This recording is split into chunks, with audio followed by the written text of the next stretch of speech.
నమస్తే welcome to స్వతంత్ర నేను శివాని బులెటిన్ లో ముందుగా హెడ్లైన్స్ చూద్దాం కాంగ్రెస్ పార్టీవి అవుట్డేటెడ్ ఆలోచనలు విభజన రాజకీయాలు చేస్తుందన్న ప్రధాని మోదీ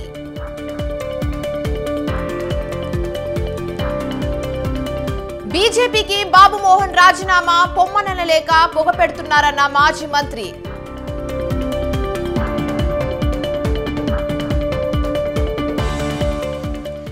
జగన్ చంద్రబాబుకు షర్మిల లేఖ అసెంబ్లీలో ప్రత్యేక హోదాపై చర్చించాలన్న కాంగ్రెస్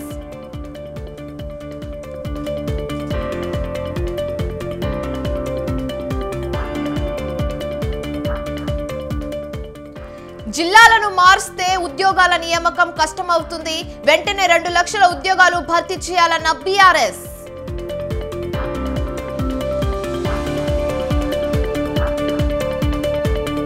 విమానాశ్రయంలా సికింద్రాబాద్ రైల్వే స్టేషన్ 2 ఏళ్లలో పునర్నిర్మిస్తామన్న కేంద్ర మంత్రి కిషన్ రెడ్డి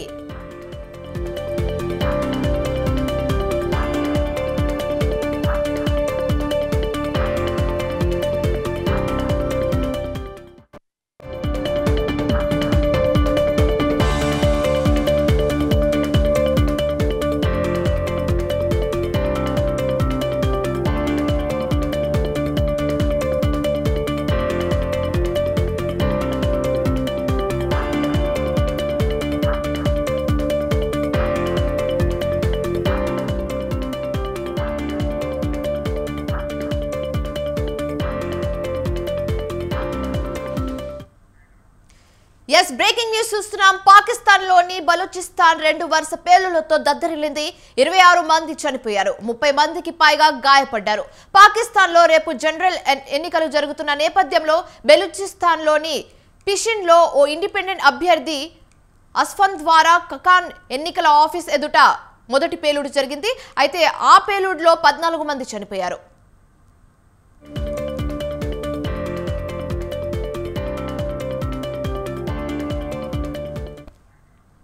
అయితే రెండో పేలుడు బలూచిస్తాన్ లోనే క్వీలా సైఫుల్లాలో జరిగింది. జేయుఐఎఫ్ పార్టీ ఎన్నికల కార్యాలయం ఎదుట జరిగిన రెండో పేలుడులో 12 మందికి పైగా చనిపోయారు. దేశం జనరల్ ఎన్నికలకు సిద్ధమవుతున్న నేపథ్యంలో ఈ పేలుళ్లు జరిగాయి. అయితే ఈ పేలుళ్లు తమ దృష్టికి వచ్చినట్లు పాకిస్తాన్ ఎన్నికల కమిషన్ ప్రకటించింది. ఇంతవరకు ఈ పేలుళ్లు జరిపింది తామేనని ఏ సంస్థ ప్రకటించలేదు.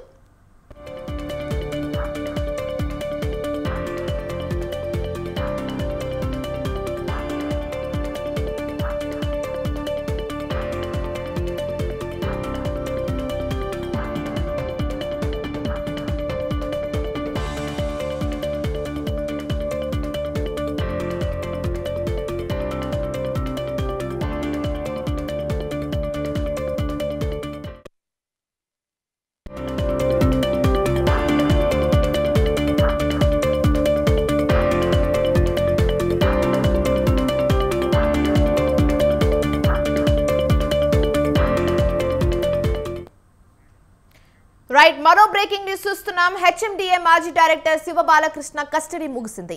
8 రోజుల పాటు ఏసీబీ అధికారులు శివ బాలకృష్ణను విచారించారు. అయితే విచారణలో భాగంగా శివ బాలకృష్ణ మేనల్లుడు భర్తును భీమాగా గుర్తించారు. అయితే ఈ కేసులో బాలకృష్ణ సోదరుడు శివ నవీన్ కుమార్ ను సైతం ఏసీబీ అరెస్టు చేసింది. కస్టడీ పూర్తవ్వడంతో శివ బాలకృష్ణను కాసేపట్లో కోర్టులో ప్రవేశపెట్టనున్నారు. అయితే మరో 5 రోజులు కస్టడీకి ఇవ్వాలని కోర్టును ఏసీబీ అధికారులు కోరే అవకాశం కనిపిస్తుంది.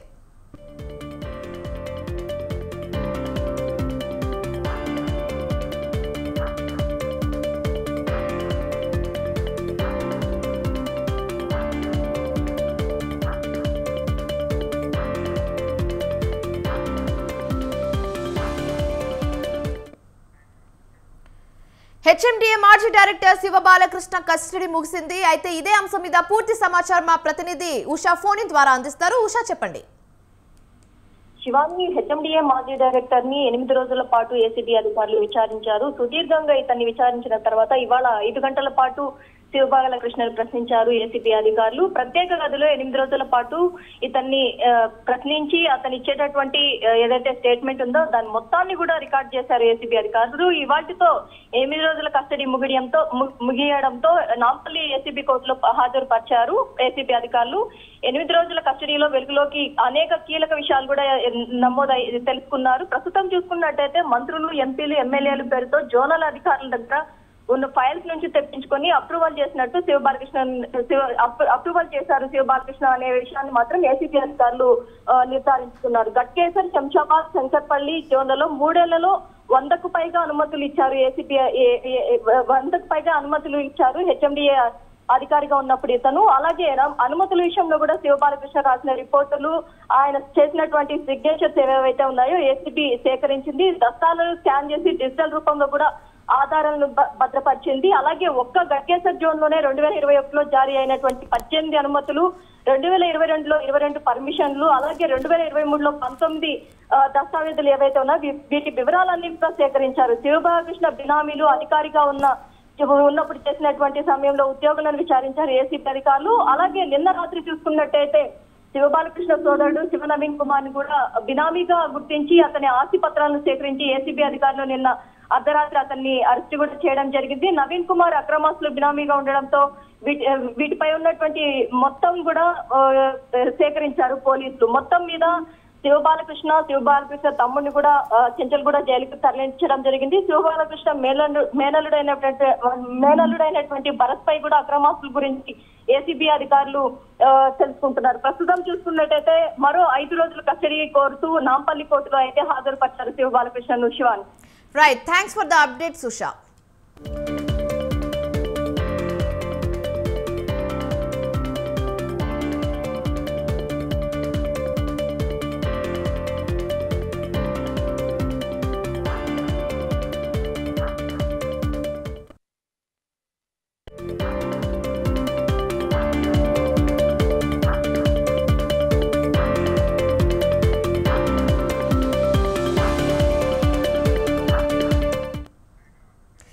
బ్రేకింగ్ న్యూస్ చూస్తున్నాం. కాంగ్రెస్ పార్టీపై ప్రధాని మోదీ తీవ్ర విమర్శలు చేశారు. రాష్ట్రపతి ప్రసంగంపై చర్చకు సమాధానంగా రాజ్యసభలో మాట్లాడిన మోదీ కాంగ్రెస్ పార్టీవి అవుట్డేటెడ్ ఆలోచనలే అని చెప్పారు. నెహ్రూ రిజర్వేషన్లను వ్యతిరేకమని విమర్శించారు. కాంగ్రెస్ కు ఆదివాసులకు గిట్టదని, గిరిజన రాష్ట్రపతిని కాంగ్రెస్ వ్యతిరేకించిందని అన్నారు. అయితే అలాంటప్పుడు కుల రాజకీయాలను తెర మీదకి తీసుకొస్తుందన్నారు.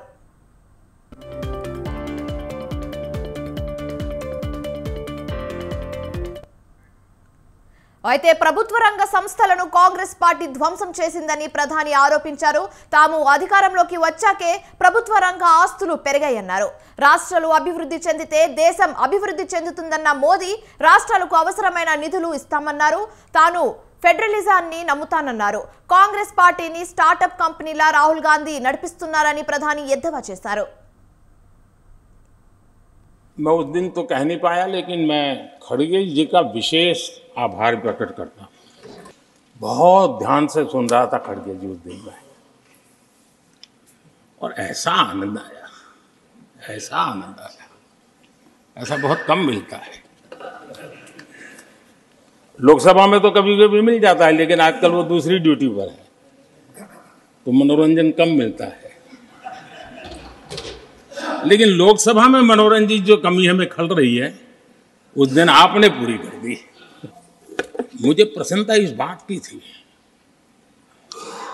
कि माननीय खड़गे जी काफी लंबा और बड़ी इम्तिहान वजह से शांति से बोल रहे थे, समय भी काफी लिया था। तो मैं सोच रहा था कि आज़ादी मिली कैसे, इतना सारा बोलने की आज़ादी मिली कैसे।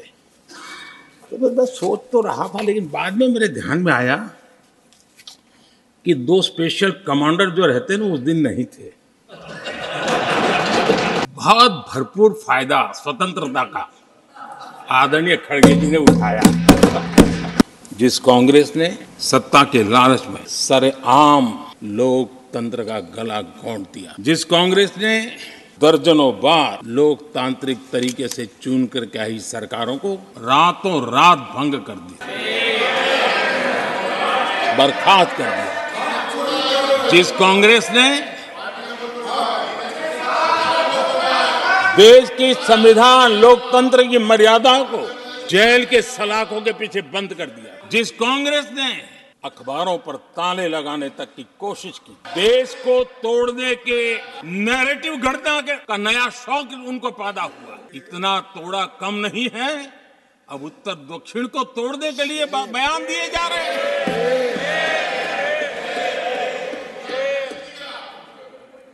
जिस कांग्रेस ने नॉर्थ ईस्ट को हिंसा, अलगाव और पिछड़ेपन में धकेल दिया, जिस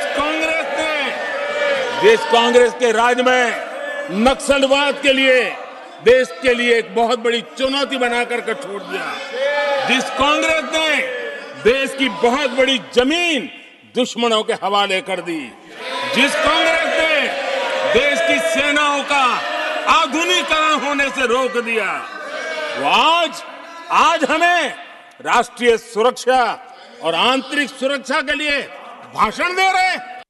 जिस कांग्रेस ने नॉर्थ ईस्ट को हिंसा, अलगाव और पिछड़ेपन में धकेल दिया,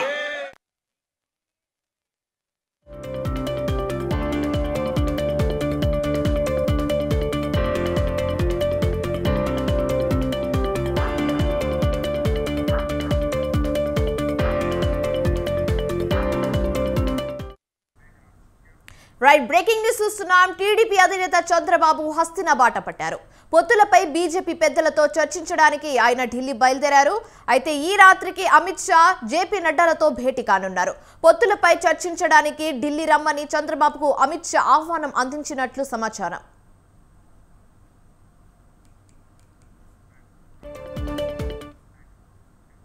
అయితే చంద్రబాబు ఢిల్లీ పర్యటన తర్వాత పవన్ కళ్యాణ్ కూడా ఢిల్లీకి వెళ్లే ఛాన్స్ ఉన్నట్లు తెలుస్తుంది. చంద్రబాబు, అమిత్ షా భేటీ తర్వాత పొత్తులపై క్లారిటీ వచ్చే అవకాశం ఉంది. అయితే ఇప్పటికే టీడీపీ, జనసేన పార్టీలు పొత్తుల్లో ఉన్నాయి. అటు బీజేపీ, జనసేన పార్టీలు కూడా పొత్తులో ఉండడంతో పొత్తుల సమీకరణాలు ఎలాంటి మలుపులు తిరుగుతాయనేది రాజకీయ వర్గాల్లో ఉత్కంఠ రేపుతుంది.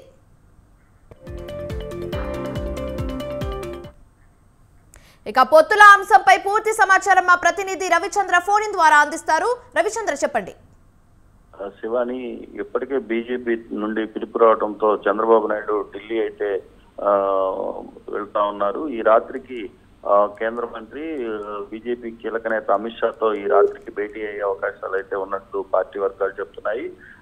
కొంత క్లారిటీ వచ్చిన నేపథ్యంలోనే బాబు ఢిల్లీ టూరు పెట్టుకుని వెళ్తున్నట్టుగా చెప్తున్నారు. ముందుగా గతంలో తెలుగుదేశంలో ఉండి ఇటీవల బీజేపీలో చేరిన సీఎం రమేష్ నిన్న 2 సార్లు అమిత్ షాతో భేటీ అయ్యి పొత్తుపై క్లారిటీ తీసుకున్నట్లుగా కూడా సమాచారం ఉంటుంది. అదేవిధంగా కొద్ది రోజుల క్రితం టీడీపీ ఎంపీ ఖమ్మంపాటి రామ్మోహన్ కూడా అమిత్ షాను కలిసినట్టుగా కూడా వార్తలు వస్తా ఉన్నాయి. ఈ నేపథ్యంలో ఇప్పటికే బీజేపీ కూడా కొంత క్లారిటీ ఇచ్చే అవకాశం ఉంది. తెలుగుదేశం, జనసేన పొత్తు దాదాపుగా ఖరారయ్యే సమయంలో అమిత్ షా నుండి ఫోన్ రావడంతో సీట్లపై కొంత క్లారిటీ వచ్చినా కూడా ప్రకటన విడుదల చేయకుండా ఆపినట్టు కూడా సమాచారం అందుతా ఉంది. బీజేపీతో పొత్తు ఎన్ని సీట్లు, ఎవరెవరికి ఎన్ని సీట్లు అనేది క్లారిటీ వచ్చిన తర్వాత జనసేన, టీడీపీ, బీజేపీ ఉమ్మడిగా అభ్యర్థులను అయితే ప్రకటన చేసే పరిస్థితి అయితే ఉంది. జనసేన, బీజేపీ ఇప్పటికే పొత్తులో ఉన్న నేపథ్యంలో టీడీపీ, జనసేన పొత్తు నేపథ్యంలో బీజేపీ కూడా పొత్తుకు వెళ్లాలని నిర్ణయించుకొని పార్టీ వర్గాలు ఈ సీట్ల ఒప్పందాలపై క్లారిటీ తీసుకోవాలనే ఆలోచనలో ఉంది. అయితే బీజేపీ దాదాపు 10 ఎంపీ స్థానాలను అయితే పట్టుబడుతున్నట్లు, దానిలో 8 తగ్గకుండా పోటీ చేయాలని, అదేవిధంగా 25 అసెంబ్లీ స్థానాలు పోటీ చేయాలని కూడా భావిస్తున్నట్టు తెలుస్తుంది. అయితే ఆయా సీట్లు సర్దుబాట్లపై చంద్రబాబు, అమిత్ షా భేటీలో కొంత క్లారిటీ వచ్చే అవకాశం ఉంది. ఇది మరోసారి చర్చల తర్వాత అయితే స్పష్టత వస్తుందని అయితే చెప్తున్నారు. ఈ రోజు ఢిల్లీలో బాబు అమిత్ షాతో, అదేవిధంగా నడ్డాతో కూడా పలుసార్లు సమావేశమై దీనిపై క్లారిటీ ఇచ్చే అవకాశం ఉంది. Right, thanks for the updates Ravichandra.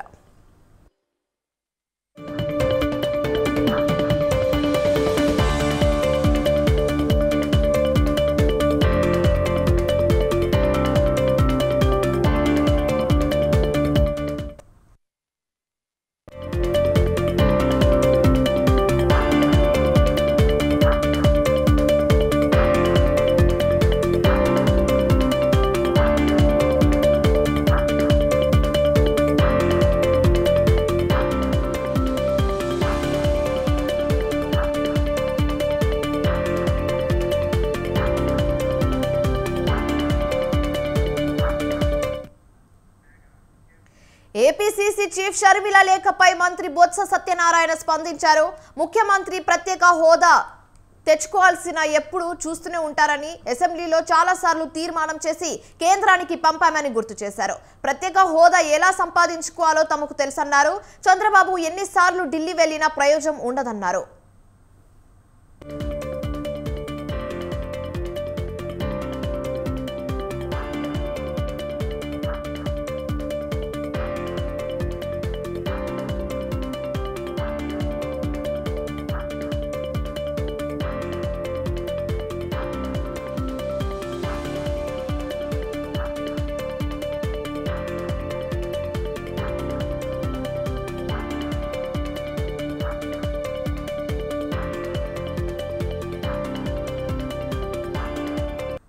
ఎన్నికైన ప్రజాప్రతినిధులు ప్రజలకు జవాబుదారీతనంతో పనిచేయాలని మంత్రి చెల్లుబోయిన వేణుగోపాల్ అన్నారు. చంద్రబాబు రాష్ట్రాన్ని మోసగించారని తెలిపారు. చేయలేని పనిని చేసేది చెప్తానని జగన్ చెప్పారని తెలిపారు. మీడియాలో కనిపించాలని అసెంబ్లీలో ఆందోళన చేస్తున్నారని చెల్లబోయిన తెలిపారు. స్పీకర్ పోడియం పైకి వెళ్లడంతో టీడీపీ పని అయిపోయిందన్నారు.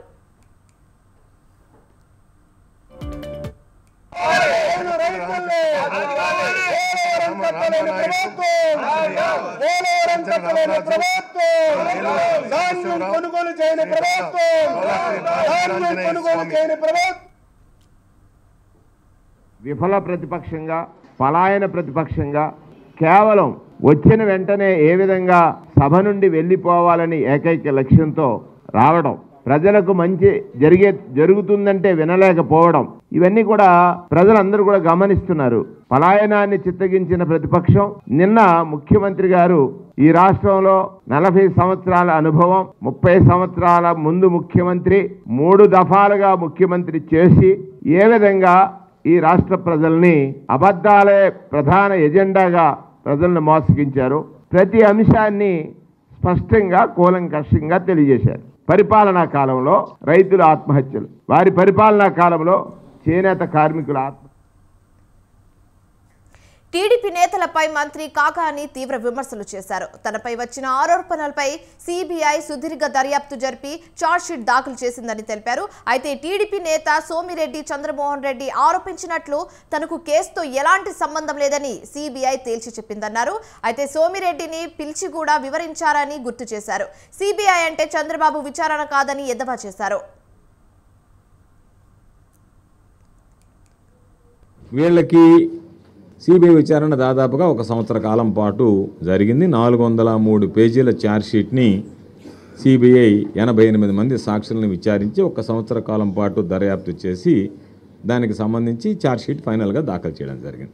ఏ రోజైతే ఛార్జ్షీట్ దాఖలు చేసిన తర్వాత ఛార్జ్షీట్లో స్పష్టంగా సోమిరెడ్డి ఆరోపించినటువంటి విధంగా గోవర్ధన్ రెడ్డి ప్రమేయం లేదు, వీళ్ళకి దోషులకి ఎటువంటి సంబంధాలు లేవు, ఈ కేసు పట్ల కనీసం అవగాహన కూడా లేదు గోవర్ధన్ రెడ్డికి అని చెప్పి స్పష్టంగా పేర్కొనడం, దానితో పాటు పోలీసుల దర్యాప్తుకు సంబంధించి కూడా లోటుపాట్లు జరిగాయి అని చెప్పి పదే ఆరోపణలు చేశారు. సోమిరెడ్డిని పిలిపించి విచారించారు. మీ దగ్గర ఏదన్నా ఆధారాలు ఉంటే ఇవ్వండి అన్నారు. ఆయన ఏదో ఆధారాలు ఇస్తే ఆధారాలను తిరస్కరించాడు. ఆయన 1-2 సార్లు బయటకు వచ్చి ఆయనే జడ్జిలాగా నాకు ఎన్ని సంవత్సరాలు జైలు శిక్ష పడుతుందో కూడా ఆయనే ఖరారు చేసి వెళ్ళిపోయాడు. ఇవన్నీ అయిపోయిన తర్వాత ఈరోజు మరలా ఆయన వచ్చి నేను సిబిఐ ఛార్జ్షీట్ దాఖలు చేసిన తర్వాత ఇది సిబిఐకి సరిగ్గా జరగలేదని చెప్పి కొన్ని పత్రికల్లో రాయడం అంటే ఇది సిబిఐ అంటే సెంట్రల్ బ్యూరో ఆఫ్ ఇన్వెస్టిగేషన్ తప్ప చంద్రబాబు ఇన్వెస్టిగేషన్ కాదు కదా. సిబిఐ అంటే ఏంటి? వీళ్ళు Chandrababu investigation Secunderabad railway station ను అత్యద్భుతంగా పునర్నిర్మించనున్నట్లు కేంద్ర మంత్రి కిషన్ రెడ్డి తెలిపారు. కేంద్ర ప్రభుత్వం 715 కోట్లతో చేపట్టిన సికింద్రాబాద్ రైల్వే స్టేషన్ అభివృద్ధి పనులను ఆయన పరిశీలించారు. అయితే 3 దశల్లో స్టేషన్ నిర్మాణ పనులు చేపట్టగా మొదటి దశ పనులు కొలిక్కి వచ్చాయన్నారు మంత్రి. 22% పనులు ఇప్పటికే పూర్తయిందన్నారు. 2025 నాటికి సికింద్రాబాద్ రైల్వే స్టేషన్ ఒక ఎయిర్పోర్ట్ లా తయారవుతుందన్నారు.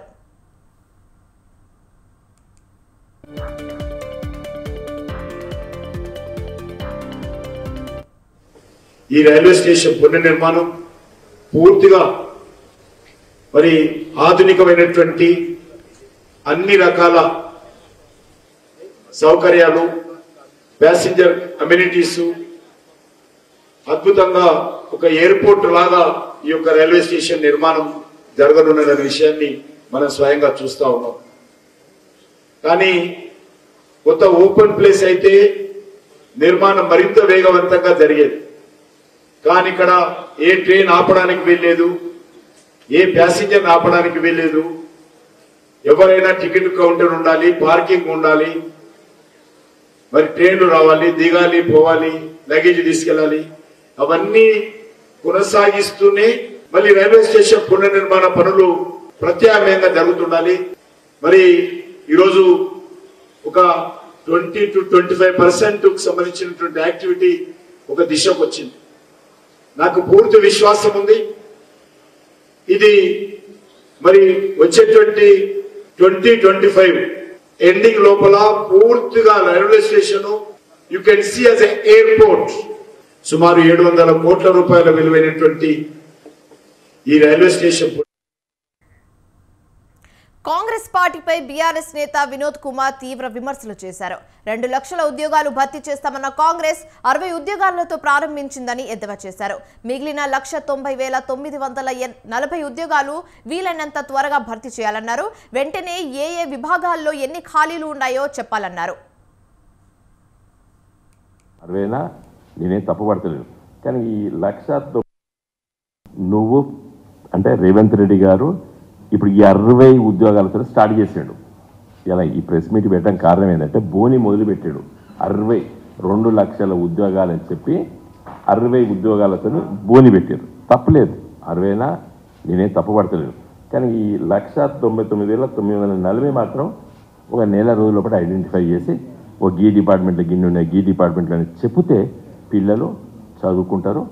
మీరు అన్నట్టు డిసెంబర్ 31, 2024 వరకే ఇవ్వండి, ఎందుకంటే అంత తొందరగా జరగలేదు, నింపలేము. ఎందుకంటే ఇది 5 నిమిషాలు దొరుకుతుంది లెక్క. ఏ డిపార్ట్మెంట్లో ఎన్ని ఉన్నాయి అనేది మీరు చిత్తశుద్ధి నుండి మీరు మీ చీఫ్ సెక్రటరీ డైరెక్షన్ ఇచ్చి మీ అన్ని డిపార్ట్మెంట్లో ప్రిన్సిపల్ సెక్రటరీ డైరెక్షన్స్ ఇచ్చేసి వాళ్ళ మీటింగ్లు పెట్టుకొని వారం రోజులు రమ్మంటే వాళ్ళు వారం రోజుల పడి లెక్కలు పట్టుకొని వస్తారు ఇన్ని ఉద్యోగాలు ఖాళీ కూడా అని చెప్పి. ఎందుకంటే కోదండరామ్ గారు, రేవంత్ రెడ్డి గారు, బండి సంజయ్ గారు 2 లక్షలు నేను చెప్పింది కదా, కాబట్టి అవన్నీ ఐడెంటిఫై చేయండి. టీఎస్ఆర్టీసీ ప్రజల సంస్థ అని అందులో పనిచేస్తున్న ఉద్యోగుల సంక్షేమం దృష్ట్యా వివిధ రకాల ప్రమాదాల్లో మృతి చెందిన కుటుంబాలకు కారుణ్య నియామకాల కింద 800 మందికి పైగా నియామకాలు ఇవ్వడం జరుగుతుందని రవాణా శాఖ మంత్రి పొన్నం ప్రభాకర్ అన్నారు. కొండాపూర్ 8వ బెటాలియన్లో TSRTC constable passing out parade కార్యక్రమంలో ముఖ్య అతిథులుగా మంత్రి Ponnam, RTC MD VC Sajjanar హాజరయ్యారు. అయితే ఆర్టీసీ సంస్థను తిరిగి తెలంగాణ ప్రజలకు నంబర్ 1 రవాణా సంస్థగా ఉంచే ప్రయత్నం జరుగుతుందని మంత్రి పొన్నం అన్నారు. అయితే గతంలో కరోనా సమ్మె కారణంగా ఆర్టీసీకి పలు సమస్యలు ఏర్పడ్డాయని వాటన్నిటిని అధిగమించడానికి ప్రభుత్వ సహకారం తీసుకుంటుందని మంత్రి పొన్నం అన్నారు. బస్సుల్లో కిక్కిరిసి ప్రయాణం చేస్తున్న సందర్భంలో నూతన బస్సుల కొనుగోలు, నూతన సిబ్బంది నియామకానికి ప్రభుత్వం ముందడుగు వేస్తుందన్నారు. ఆర్టీసీ సంస్థ తరఫున హృదయపూర్వకంగా స్వాగతం, అభినందన తెలియజేస్తాను. ఆర్టీసీ సంస్థ ఈరోజు ఎండీ గారు చెప్తున్నాం, మన రాష్ట్రంలో పల్లె పల్లెకు వాళ్ళ గమ్యాలను చేర్చడానికి వాళ్ళకు రవాణా సౌకర్యంగా ఉపయోగపడేటువంటి వ్యవస్థ ఆర్టీసీ బస్సు. అటువంటి సంస్థ కాకి బట్టలతోటి క్రమశిక్షణతోటి మిగతా పోలీసు విభాగం అందరూ కూడా ఆర్టీసీ సంస్థ తరఫున హృదయపూర్వకంగా స్వాగతం, అభినందన తెలియజేస్తాను. ఆర్టీసీ సంస్థ ఈరోజు ఎండీ గారు చెప్తున్నాం, మన రాష్ట్రంలో పల్లె పల్లెకు వాళ్ళ గమ్యాలను చేర్చడానికి వాళ్ళకు రవాణా సౌకర్యంగా ఉపయోగపడేటువంటి వ్యవస్థ ఆర్టీసీ బస్సు. అటువంటి సంస్థ కాకి బట్టలతోటి క్రమశిక్షణతోటి మిగతా పోలీసు విభాగం అందరూ కూడా ఆర్టీసీ. జీహెచ్ఎంసీ కౌన్సిల్ సమావేశం నిర్వహణ అనేక మలుపులు తిరుగుతుంది. జీహెచ్ఎంసీ స్టాండింగ్ కమిటీ కౌన్సిల్ సమావేశాలపై హైకోర్టును ఆశ్రయించారు బీజేపీ కార్పొరేటర్ శ్రవణ్. కౌన్సిల్ సమావేశాలపై జీహెచ్ఎంసీలో నిర్వహించిన అఖిలపక్ష సమావేశం రసభసంగా ముగిసింది. అయితే కౌన్సిల్ సమావేశంలో అన్ని సమస్యలపై చర్చించాలని పట్టుపట్టారు బీజేపీ, కాంగ్రెస్ కార్పొరేటర్లు.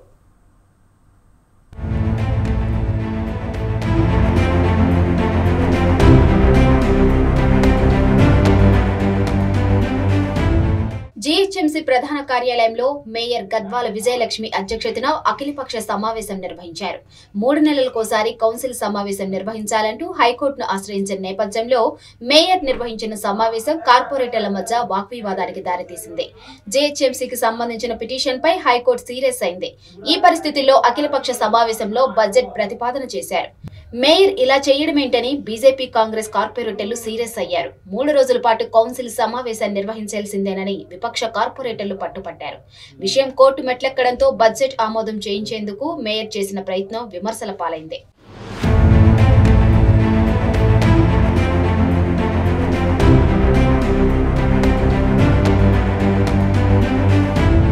జీహెచ్ఎంసీ కౌన్సిల్ సమావేశాల్లో ఎలాంటి చర్చలు లేకుండానే ముగుస్తాయనే ఆరోపణలు ఉన్నాయి.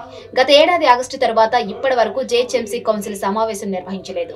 ప్రతి 3 నెలలకోసారి కౌన్సిల్ సమావేశాలు జరగాలని నిబంధనలు ఉన్నాయి. అయితే గతంలో జరిగిన 7 సమావేశాల్లో ఎలాంటి చర్చ జరగకుండానే ముగియడంతో అసంతృప్తిగా ఉన్నారు బీజేపీ కాంగ్రెస్ కార్పొరేటర్లు. జీహెచ్ఎంసీలో శానిటేషన్, కాంట్రాక్టర్ల బిల్లులు, డిప్యూటేషన్ అధికారుల వివాదాలు, అనేక సమస్యలపై సుదీర్ఘ చర్చ చేయాలని డిమాండ్ చేస్తున్నాయి విపక్ష పార్టీలు. అయితే కౌన్సిల్ సమావేశం నిర్వహణ కోసం హైకోర్టు మెట్లెక్కితే తప్ప స్పందించిన మేయర్ వ్యవహారంపై మండిపడుతున్నారు బీజేపీ కాంగ్రెస్ కార్పొరేటర్లు.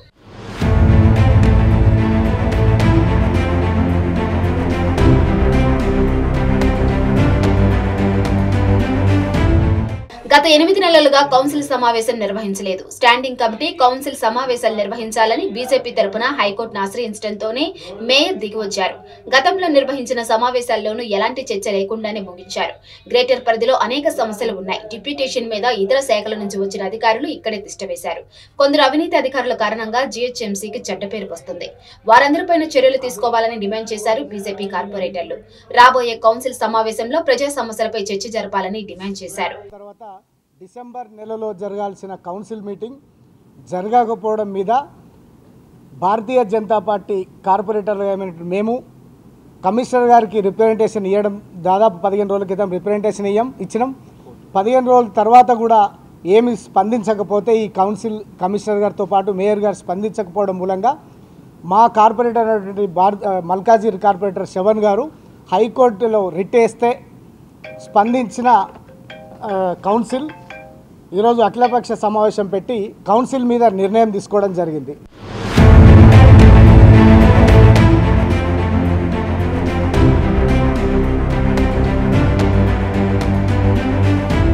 గతంలో బీఆర్ఎస్ బలంతో కౌన్సిల్ సమావేశాలను ఎలాంటి చర్చ లేకుండానే ముగించారు. ప్రజా సమస్యలను తీర్చేందుకు కాంగ్రెస్ పార్టీ కట్టుబడి ఉంది. గతంలో జీహెచ్ఎంసీ బడ్జెట్ మిగులు ఉండగా ఇప్పుడు అప్పుల్లోకి కూరుకుపోయింది. బల్దియా పాలనను కూడా ప్రజాపాలనలో భాగంగానే నడిపించాలని కోరుకుంటున్నారు. గతంలో లాగా కాకుండా కౌన్సిల్ సమావేశాలను ప్రజల సమస్యలపై పూర్తి స్థాయిలో చర్చించాలని డిమాండ్ చేస్తున్నారు. ఈ రోజు మేయర్ గాని కౌన్సిల్ సమావేశం నిర్వహించాలని మేము అడగడం జరిగింది. మరి కాంగ్రెస్ ప్రభుత్వం అధికారంలోకి వచ్చి 2 నెలలు కూడా కాలేదు. మరి కాకపోయినా కూడా రెండోసారి అసెంబ్లీ కూడా నిర్వహించడానికి కూడా కాంగ్రెస్ ప్రభుత్వం రెడీగా ఉంది. మరి సీఎం రేవంత్ అన్న గారు మరి మందబలంతో ఇన్నిసార్లు జీహెచ్ఎంసీ కౌన్సిల్ ఎప్పుడు కూడా అడ్డుపడ్డారు గత సర్కారు బీఆర్ఎస్ పార్టీ వాళ్ళు. మరి మేయర్ గారు చొరవ తీసుకోవాలి. మరి కౌన్సిల్ సమావేశం నిర్వహించకుండా ఇప్పుడున్న సర్కార్ పైన కనుక నూకేయడం కనుక జరిగితే మరి తీవ్ర పరిణామాలు ఎదుర్కోవాల్సి వస్తుంది. జీహెచ్ఎంసీలో ఉన్న అధికారులందరూ కూడా వాళ్ళ చెక్కు చెత్తలో ఉండేటట్టు పెట్టుకొని జీహెచ్ఎంసీని మొత్తం కూడా బడ్జెట్కి జీతాలు కూడా ఇవ్వలేని పరిస్థితిలో అప్పుల కుప్పగా మార్చి 10 ఏళ్లలో బీఆర్ఎస్ ప్రభుత్వం, ఇప్పుడు కాంగ్రెస్ ప్రభుత్వం వచ్చినాక ఇక ఈ అధికారులు ఇట్లనే కొనసాగి ముందుకు వెళ్తే వాళ్ళు జీహెచ్ఎంసీ ఏ విధంగా అయితే ఉన్నదో అది నడపలేదనే ఉద్దేశంతో ఇటు మేయర్కి కమిషనర్ గారికి పొంతనలు లేనిది క్లియర్గా మాకు కనిపిస్తూ ఉన్నది.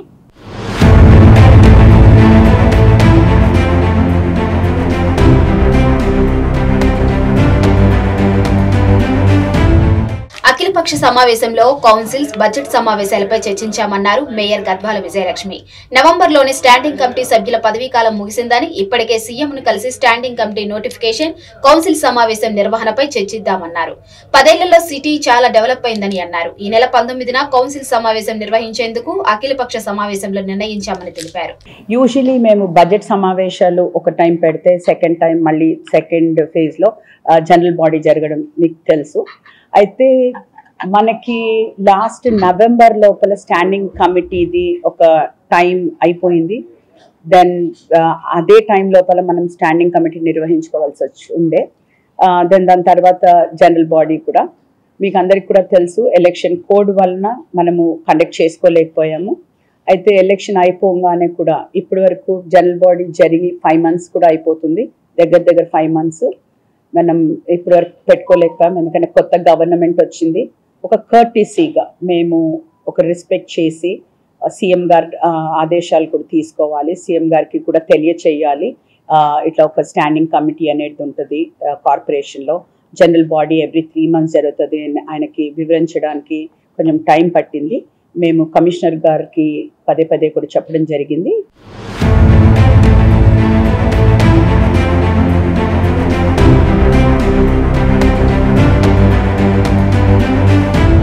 జేహెచ్ఎంసీ జనరల్ బాడీ సమావేశం నిర్వహించాలని బీజేపీ కార్పొరేటర్స్ హైకోర్టుకు వెళ్లడంతో జేహెచ్ఎంసీ అధికారులు మేయర్ దిగివచ్చారు. ప్రజా సమస్యలు చర్చించేందుకు త్వరలోనే సమావేశం ఏర్పాటు చేశామని మేయర్ కార్పొరేటర్లకు హామీ ఇచ్చారు.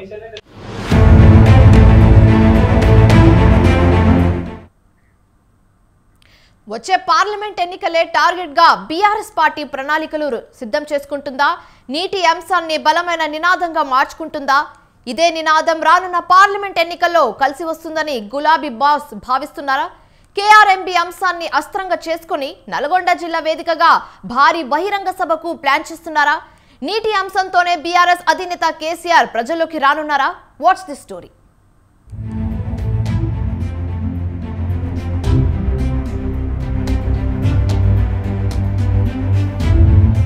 అసెంబ్లీ ఎన్నికల్లో ఓటమి తర్వాత డీలా పడ్డ బీఆర్ఎస్ శ్రేణులకు బూస్ట్ ఇచ్చేందుకు సిద్ధమయ్యారు గులాబీ బాస్ కేసీఆర్. ఓటమి నుంచి కోలుకొని రానున్న పార్లమెంట్ ఎన్నికలకు సన్నద్ధం కావాలని ఇప్పటికే పార్టీ శ్రేణులకు పిలుపునిచ్చారు. పార్లమెంట్ ఎన్నికల్లో సత్తా చాటి పునర్వైభవం దిశగా అడుగులు వేయాలని దిశానిర్దేశం చేశారు. ఇటీవలే ఎమ్మెల్యేగా ప్రమాణ స్వీకారం చేసిన కేసీఆర్ ఇక పార్టీ శ్రేణులకు అందుబాటులో ఉండాలని నిర్ణయించుకున్నారు.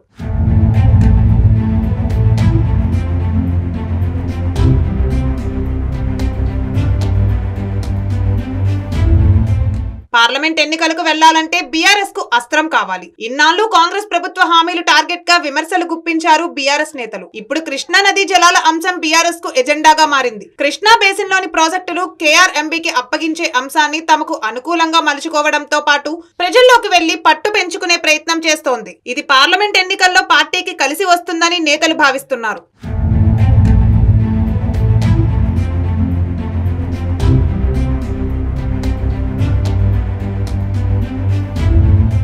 కేఆర్ఎంబీ అంశంపైనే గులాబీ బాస్ దృష్టి సారించారు. ఇదే అంశంపై పార్టీ ముఖ్య నేతలతో చర్చించారు. కృష్ణా నదీ జలాలపై తెలంగాణ హక్కులను కాపాడుకోవడంలో రాష్ట్ర ప్రభుత్వం అనుసరిస్తున్న వైఖరిని వ్యతిరేకించారు. కేఆర్ఎంబీకి నాగార్జున సాగర్, శ్రీశైలం సహా కృష్ణా నది మీద ఉన్న ప్రాజెక్టులను కేంద్రానికి అప్పగిస్తూ ప్రభుత్వం రైతు వ్యతిరేక విధానాలు అవలంబిస్తోంది అనేది బీఆర్ఎస్ వాదన.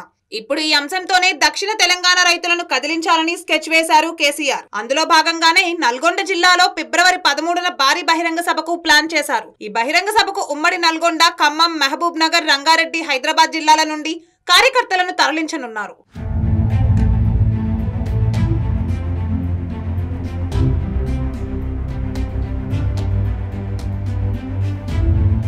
తెలంగాణ ఉద్యమ సమయంలోనూ కేసీఆర్ బహిరంగ సభలను నిర్వహించారు. తెలంగాణ అంశం ప్రజల్లోకి వెళ్లడంలో బహిరంగ సభలు బాగా ఉపయోగపడ్డాయి. ఇప్పుడు మరోసారి కేఆర్ఎంబీ ఎజెండాతో కేసీఆర్ ప్రజల్లోకి వెళ్లాలని ప్లాన్ చేశారు. ఈ అంశంపై ఇప్పటికే అధికార కాంగ్రెస్ పార్టీ, ప్రతిపక్ష బీఆర్ఎస్ పార్టీల మధ్య మాటల యుద్ధం నడుస్తోంది.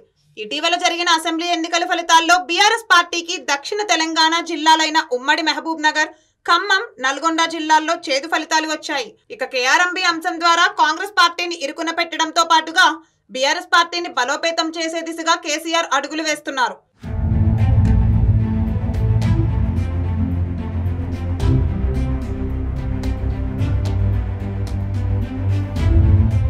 ఎన్నికల్లో కాంగ్రెస్ పార్టీ ఇచ్చిన హామీల అమలుపై ఒత్తిడి పెంచేందుకు కావలసిన కార్యాచరణను కేసీఆర్ సిద్ధం చేస్తున్నారు.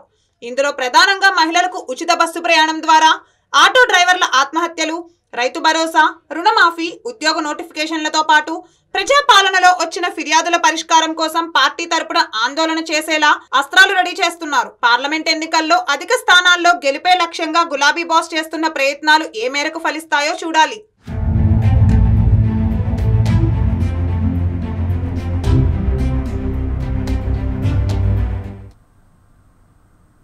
ప్రపంచం మొత్తం అయోధ్య వైపు చూసేలా ప్రధాని మోదీ చేశారని యాదాద్రి జిల్లా బీజేపీ ఉపాధ్యక్షుడు రమణ శంకర్ అన్నారు. యాదాద్రి భువనగిరి జిల్లా చౌటుప్పల్లో చలో గాంవ్ అభియాన్ కార్యక్రమం జరిగింది. అయితే ఈ కార్యక్రమంలో భాగంగా ఇంటింటికి తిరుగుతూ మోదీ చేసిన అభివృద్ధి పనులపై అవగాహన కల్పిస్తున్నామన్నారు. మహిళల నుంచి అద్భుతమైన స్పందన వస్తుందని అన్నారు. అయితే వచ్చే పార్లమెంట్ ఎన్నికల్లో దేశవ్యాప్తంగా కమలం వికసిస్తుందని ఈ సందర్భంగా తెలియజేశారు. వచ్చేసి సంవత్సరానికి 24,000 రూపాయలు లభిస్తుంది.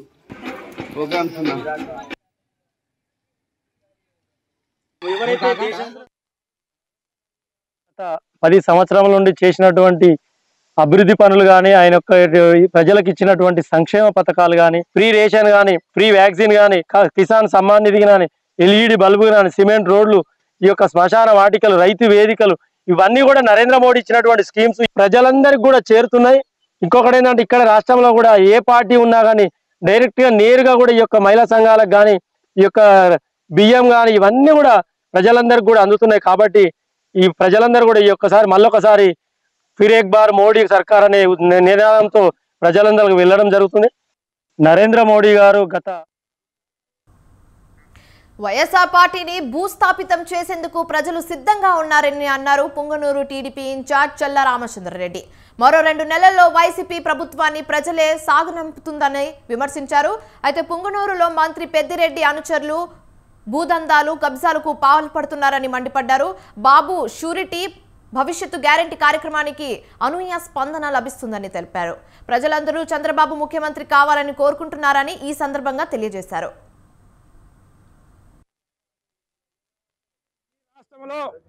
ఈ వైఎస్ఆర్ పరిపాలన, ఈ దౌర్జన్య కాండ ఎక్కడ కూడా అభివృద్ధి శూన్యం చేసేసి రాష్ట్రమంతా ఈ మంత్రులు, ఈ ముఖ్యమంత్రి పాట్లాడుకుంటా ఉంటే ప్రజలన్నీ గమనించేసినారు. ఇంకా 2 నెలల్లో పూర్తిగా ఇంటికి సాగనంపుతారు. ఈ వైఎస్ఆర్ పార్టీ పూర్తిగా భూస్థాపితం చేస్తారని చెప్పి ప్రజలు నిశ్చయించుకున్నారు. ఇక్కడ మంత్రి గారు 15 సంవత్సరాల నుంచి ఈ పట్టణంలో చేసిందేమీ లేదు. ఎక్కడ చూసినా ఆయన అనుచరులు కబ్జాలు, దౌర్జన్యాలు జరిగినాయి. ఇవన్నీ కూడా రేపు తెలుగుదేశం పార్టీలో వస్తానే వెలుగు తీస్తాం, వీళ్ళకందరికి కూడా గుణపాఠం చెప్తామని తెలియజేస్తూ ఈరోజు ఈ కార్యక్రమానికి పెద్ద ఎత్తున జనసేన కార్యకర్తలు, నాయకులు పాల్గొని అదే టీడీపీ నాయకులు, కార్యకర్తలు మూకమ్మడిగా ముందుకెళ్తా ఉంటే వైఎస్ఆర్ పార్టీ సునామీ కొట్టుకొని పోయేది తథ్యమని చెప్పి తెలియజేస్తూ నిజం గెలవాలి యాత్రలో భాగంగా గుంటూరు జిల్లా ప్రతిపాడులో నారా భువనేశ్వరి పర్యటించారు. అయితే చంద్రబాబు అరెస్టుతో మనస్తాపానికి గురై మృతి చెందిన కార్యకర్తల కుటుంబాలను ఆమె పరామర్శించారు. నియోజకవర్గ పరిధిలోని బుడంపాడులో మైలు శివయ్య యాదవ్, అనంతపరపాడులో కోటేశ్వరరావు కుటుంబాలను ఓదార్చారు. ఒక్కో కుటుంబానికి 3 లక్షల చొప్పున ఆర్థిక సాయం చెక్కులను అందజేశారు. అయితే టీడీపీ అండగా ఉంటుందని భువనేశ్వరి భరోసా ఇచ్చారు.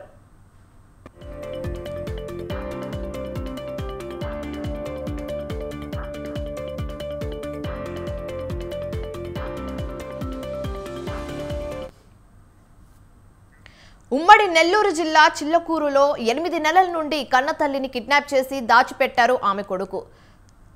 తమ తల్లి గంగపట్నం రమణయ్యను తనకు చూపించాలంటూ ఆమె కుమార్తె మహతి ఆవేదన వ్యక్తం చేస్తోంది.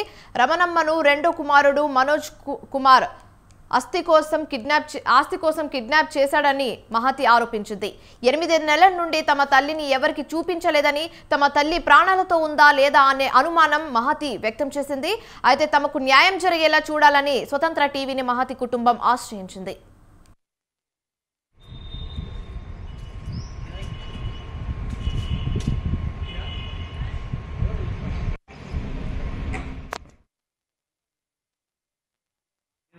మేము వస్తువులు తెచ్చిన ఉండేదానికి ఇంట్లో ఉంచేదానికి తెచ్చి తినేదానికి మేము పెట్టింది ఏదైనా తినాల్సింది ఏదైనా తినాల్సింది. ఇదిగో ఈ మంచం కూడా లేకుండా చేసేస్తా, ఈ మంచం కూడా తీసేస్తా, నిన్ను నడి రోడ్లు పడేస్తా, నడు రోడ్లు పడేస్తాను. పిల్లలు చేత అడిగిస్తుంది రోడ్డు సమయానికి నెల్లూరు పోయింది అంటున్నారు. బాబాయ్ వచ్చాడు సాయంత్రం, బాబాయ్ దగ్గర అమ్మ ఇక్కడ వాళ్ళకి మందం తెలియదు, మన మందం తెలియదు. ఏంటే పోయా బాబాయ్ ఇస్తలేదు ఆయన, ఇస్తలేదు చూడు ఎట్టున్నాను. ఇది కూడా బాగుంది చూసి మహతి సార్, నేను నెల్లూరులో ఉంటాను, ప్రశాంతి నగర్. మా చిన్నాన్న సార్ ఇక్కడ ఉండేది. చిన్నాన్న దగ్గర ఇప్పుడు ఉంది సార్ ప్రజెంట్. మా అమ్మ 8 నెలల నుంచి మా అమ్మని నాకు చూపించడం లేదు. మంచం ఇస్తే చూపిస్తాను అన్నారు. నిన్నటి నుంచి ఇక్కడే ఉన్నాం సార్. మంచం కూడా తీసుకొచ్చున్నాము. మంచం తీసుకొని వస్తే చూపిస్తామన్నారు సార్. 2 నెలల ముందు కూడా వస్తే. ఇప్పుడు మా అమ్మ అసలు పరిస్థితి ఎట్టుంది ఏంది అనేది నాకు తెలియలేదు. అమ్మ మంచం తీసుకొని వచ్చేసేయండి, అట్టే పంపిస్తానంటున్నారు. మంచం తీసుకొచ్చి అడుగు కూర్చోనున్నా ఉదయం నుంచి. సంబంధం లేదు సార్, కానీ మంచం తీసుకొస్తే అని చెప్తున్నారు. సరే, ఆ మంచం నాకేం అవసరం లే. మా అమ్మ కోసం, మా అమ్మ బాధపడుతుందని నేను ఉంచిపెట్టి ఆస్తి కోసమే చేస్తున్నారు సార్ వాళ్ళు. ఫస్ట్ నుంచి ఉన్న ఆస్తి మొత్తం రాయిచ్చేసుకున్నారు. అస్సలు ఇప్పుడు నాకు కనపడకపోయినా పర్వాలేదు, ఎవరైనా బంధువులకైనా కనపడిచ్చాలి కదా. ఇంటికి వచ్చిన వాళ్ళైనా కూడా ఎవరో ఒకరు కిడ్నాప్ చేసినట్టే కదా సార్. ఇది ఇంకా చూపించాలి కదా ఎవరికొరికి, బంధువులకు చూపిస్తే కదా ఎవరికొరికి కనపడాలి కదా మనిషి. ఇట్లా చేసేది ఉందా లేదా కూడా నాకు అర్థం కావడం లేదు. మా అమ్మతో నేను మాట్లాడు. కర్నూలు జిల్లా శ్రీశైలం మల్లన్న స్వామిని బీహార్ ఎమ్మెల్యేలు దర్శించుకున్నారు. ఆలయ మర్యాదలతో స్వాగతం పలికారు అధికారులు. స్వామివారికి రుద్రాభిషేకం చేసి ప్రత్యేక పూజలు నిర్వహించారు. బీహార్లో ఈ నెల 12 బల పరీక్ష ఉండడంతో స్వామిని దర్శించుకున్నామని ఎమ్మెల్యేలు తెలిపారు.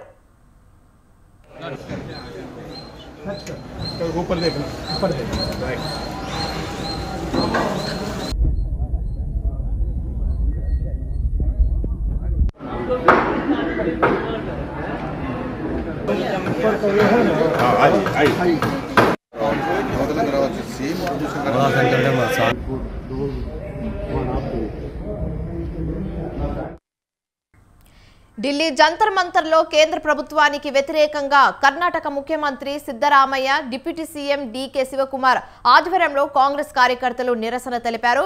కర్ణాటక ప్రభుత్వానికి న్యాయబద్ధంగా నిధులు కేటాయించాలని వారు డిమాండ్ చేశారు.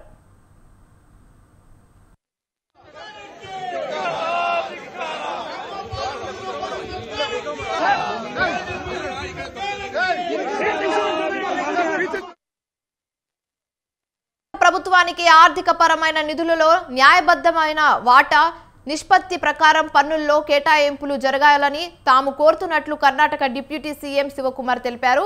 తాము కేంద్ర ప్రభుత్వంలో ప్రధాని, ఆర్థిక మంత్రి ఇతరులను కలిసేందుకు తమ డిమాండ్లను తెలియజేసేందుకు ప్రయత్నించామన్నారు. అయితే తమ డిమాండ్ను వారు ముందుకు ఉంచేందుకు ప్రయత్నించామన్నారు.